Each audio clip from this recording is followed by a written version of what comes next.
The 2024 presidential race is going to be between two men over the age of 75. With Gen Z being decades apart from these two candidates, will they be able to relate to their future president?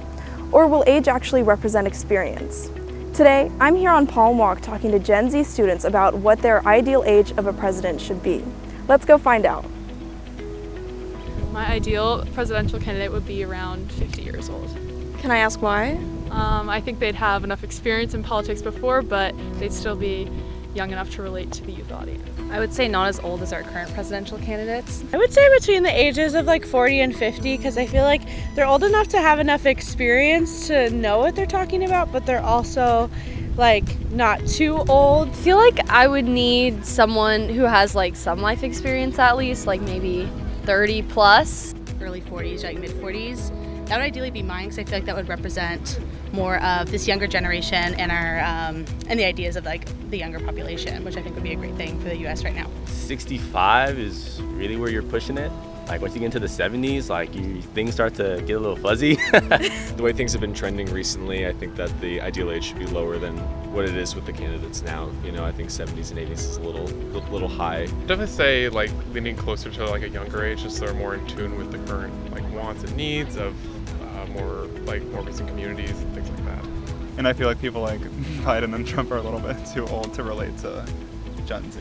There's just a certain way like of detachment from generations, I guess, and I think probably because I'm the younger, I don't feel like my values are going to be represented by an older candidate. Like when I imagine age ranges, I imagine most people are like having kids around 30, finish having kids around like 50-ish.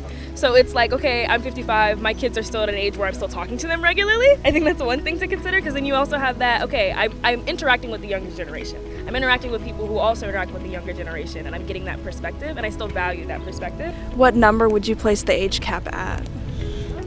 I don't know. I'm not the one to make that decision. Maybe like 70, 75, I think.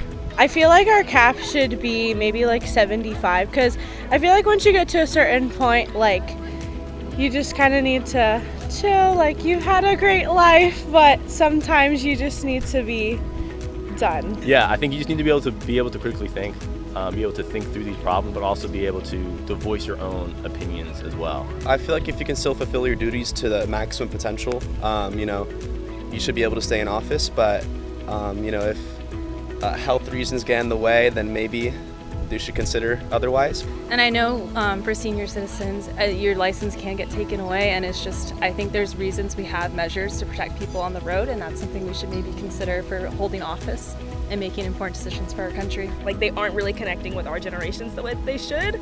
Also considering that the younger generations are the most powerful voters and things like that, like that's a shame. You know, how are we really doing a republic, a democratic republic, where our representation doesn't actually connect with us or know what our needs and wants are, or knows what our needs and wants are refusing to implement them in the way that we ask?